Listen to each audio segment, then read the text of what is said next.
बुद्ध दुनिया के सबसे बड़े धर्मों में से एक बौद्ध धर्म के संस्थापक थे। बुद्ध एक बुद्धिमान और दयालु व्यक्ति थे। उन्होंने लोगों को विपरीत परिस्थितियों का सामना करना सिखाया।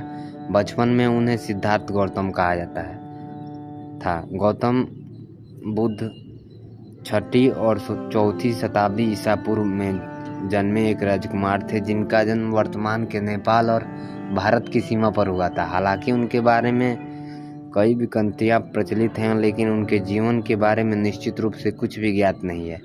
ऐसा माना जाता है कि वे विलासिता में बड़े उम्र, बीमारी, मृत्यु के प्रभाव से मुक्त थे।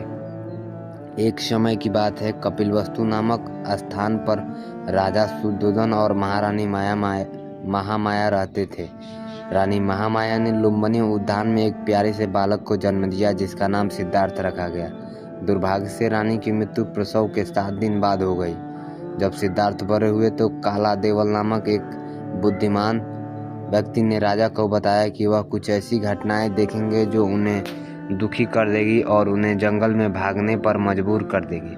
परिणाम स्वरूप राजा ने सिद्धार्थ को कभी राजभवन से बाहर नहीं जाने दिया। सिद्धार्थ एक बुद्धिमान और हंसमुख बालक थे, जो दयालु और देखभाल करते थे। एक दिन सिद्धार्थ और उनके चचेरे भाई देवदत्त टहल रहे थे। देवदत्त ने एक हंस को देख उसे वहीं मार गिराया। घायल पक्षी को देखकर सिद्धार्थ भयभीत हो गए। उन्होंने उसके शरीर से तीर निकाला और घाव पर कुछ जड़ी बूटियां लगाई। देवदत्त पक्षी को मारना चाहते थे, लेकिन सिद्धार्थ ने मना कर दिया। परिणाम स्वरूप वे दोनों दरबार में गए। दरबार में उपस्थित बुद्धिमान व्यक्ति ने कहा कि हंस उस व्यक्ति का है जिसे उसे बचाया है, ना कि उसने कि जिस व्यक्ति ने उसे मारने की कोशिश की है।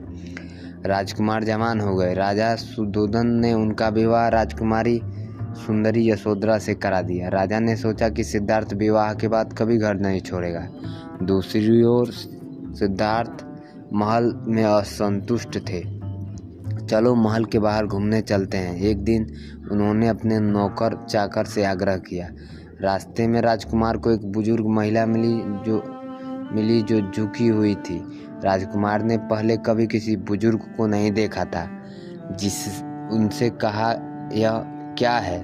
यह एक बुजुर्ग सज्जन है, सैनिक ने कहा। एक दिन राजकुमार हम सब भी बुजुर्ग हो जाएंगे। राजकुमार व्याकुल होकर अपने महल लौट आया। कुछ दिनों बाद सिद्धार्थ फिर बाहर गया।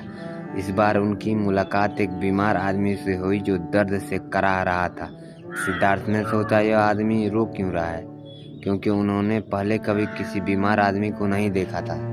सैनिक ने जवाब दिया, यह बीमार है और तेज दर्द के कारण कहार रहा है। सिद्धार्थ दुखी होकर महल लौटे। अगली बार जब सिद्धार्थ बाहर निकला तो उसने देखा कि कुछ लोग एक लाश को घसीट रहे हैं। एक दिन हम सब मारे जाएंगे, सैनिक ने कहा। सिद्धार्थ हम समझते हुए कि एक दिन मृत्यु को देख रहा था। सिद्धार्थ जानता था कि वे इसके पिता उसे इन खतरों से बचाने के लिए महल में रखा था। क्या हम सभी को बूढ़ा, बीमार और मरना ही है? उसके मन ही मन सोचा, क्या कोई और विकल्प नहीं दिखता? सिद्धार्थ एक बार फिर वहां से चला गया। उसने एक आदमी को देखा जिसका सिर मुड़ा हुआ था, नारंगी वस्त्र पहने हुए थे। इस बार उसके हाथों में एक कटोरा था। वो आदमी अच्छे मूड में लग रहा था। वो आदमी कौन था? उसने सैनिक से पूछा। वो आदमी समझदार आदमी है जो सब कुछ छोड़कर सुख की तलाश में जंगल में चला गया, सैनिक ने कहा। सिद्धार्थ ने जो कुछ भी देखा था उस पर विचार किया। उसके बाद उसने सुख की तलाश में अपने घर छोड़ने का फैसला लिया।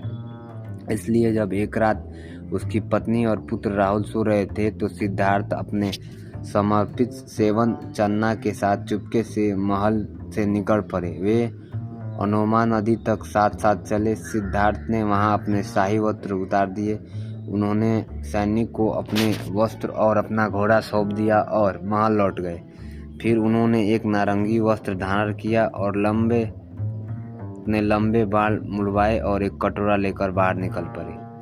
क्या आप सुख का मार्ग जानते हैं? सिद्धार्थ हर मिलने वाले व्यक्ति से पूछते थे। हालांकि कोई भी उन्हें बता नहीं पाता था। अतः वह एक बुद्धि वृक्ष के नीचे गए और स्वयं की समस्या का समाधान ढूंढने के लिए उन्होंने ध्यान करना शुरू किया। कई दिनों की बाद उनकी यात्रा समाप्त हुई। जब वे एक ज्ञानी व्यक्ति बने थे, लोग उन्हें गौतम बुद्ध कहने लगे। बुद्ध सभी जानवरों से प्रेम करते थे और उनकी साथ दया का व्यवहार करते थे। एक बार उनके अपने ईर्ष्यालु चचेरे भाई देवदत्त ने बुद्ध पर हमला करने के लिए जंगली हाथी को भेजा था, लेकिन जब हाथियों ने बुद्ध को देखा तो उनके सामने घुटने टेक दिए।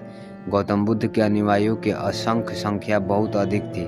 वे एक स्थान से दूसरे स्थान पर जाते थे और वे कुछ सीखते और सिखाते थे, उसके दूसरे के साथ साझा करते थे। उनके शिष्य संघ समूह में विभाजित थे। उनका मानना था कि जो भी कुछ उसी के संतुष्ट रहकर सभी प्राणियों को दयालुता और व्यवहार में सुखी से प्राप्त करना चाहिए।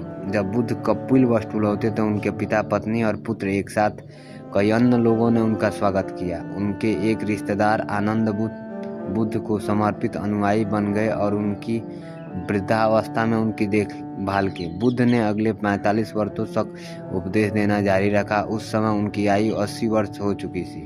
अतः कुशीनगर में वे साल वृक्षों के नीचे लेट गए और अपनी अंतिम सांस ली। निष्कर्ष: बुद्ध ने कहा, इस संसार में नश्वर प्राणियों का अस्तित्व कष्टदायक, सर्वभूषण और पीड़ा से भरा है, क्योंकि जो लोग जन्म ले चुके हैं उनके लिए मृत्यु से बचने का कोई उपाय नहीं है। प्रत्येक जीवंत प्राणी की आयु के साथ मृत्यु आती है।